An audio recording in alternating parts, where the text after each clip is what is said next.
Sexual mode of റീപ്രൊഡക്ഷനെ compare ചെയ്യുമ്പോൾ sexual mode of reproduction വളരെ ഇലാബറേറ്റ് ആണ്. ഒരു ഇലാബറേറ്റ് പ്രോസസ്സാണ് sexual mode of reproduction. And it's not at all simple. ഇത് വളരെ കോംപ്ലക്സ് ആണ്, ഇലാബറേറ്റ് ആണ് ആൻഡ് കോംപ്ലക്സ് ആണ്.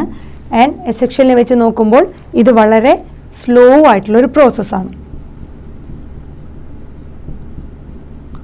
So sexual mode of reproduction എന്ന് പറഞ്ഞാൽ ഒരു ഇലാബറേറ്റ് ആയിട്ടുള്ള, വളരെ ഇലാബറേറ്റഡ് ആയിട്ടുള്ള, ഹൈലി കോംപ്ലക്സ് ആയിട്ടുള്ള ഒരു സ്ലോലി നടക്കുന്ന പ്രോസസ്സാണ് സെക്ഷൽ മോഡ് ഓഫ് റീപ്രൊഡക്ഷൻ. അതേസമയം എസെക്ഷനിൽ നമ്മൾ പറഞ്ഞു വളരെ സിമ്പിൾ പ്രോസസ്സാണ്, വളരെ ഫാസ്റ്റായിട്ട് പ്ലാനറ്റ്സിനെയൊക്കെ അല്ലെങ്കിൽ പുതിയ ഓഫ്സ്പ്രിങ്സിനെ പ്രൊഡ്യൂസ് ചെയ്യണം. സെക്ഷൽ മോഡിൽ അങ്ങനെയല്ല, രണ്ട് പാരൻറ്റിൻ്റെ ഇൻവോൾവ്മെൻ്റ് ഉള്ളത് കൊണ്ട് തന്നെ ഒരു ഇലാബറേറ്റ് കോംപ്ലക്സ് ആയിട്ടുള്ള സ്ലോ പ്രോസസ്സാണ്.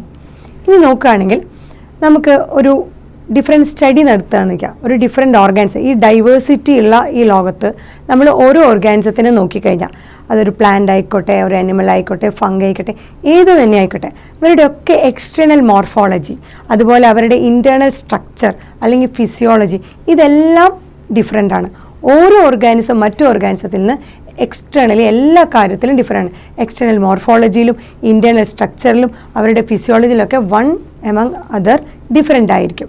പക്ഷേ ഇവർ ഒരു സെക്ഷൽ മോഡ് ഓഫ് റീപ്രൊഡക്ഷനിലേക്ക് ഷിഫ്റ്റ് ചെയ്യുമ്പോൾ അവരെല്ലാവരും തന്നെ എന്ത് തന്നെ എക്സ്റ്റേണൽ മോർഫോളജിയും ഇൻറ്റേർണൽ സ്ട്രക്ചറും ഫിസിയോളജിയും ഡിഫറെൻ്റ് ആയിക്കോട്ടെ, അവർ സെക്ഷൽ മോഡിലേക്ക് ഷിഫ്റ്റ് ചെയ്യുമ്പോൾ അവരെല്ലാവരും ഒരു കോമൺ പാറ്റേൺ ആണ് ഷെയർ ചെയ്യുന്നത്.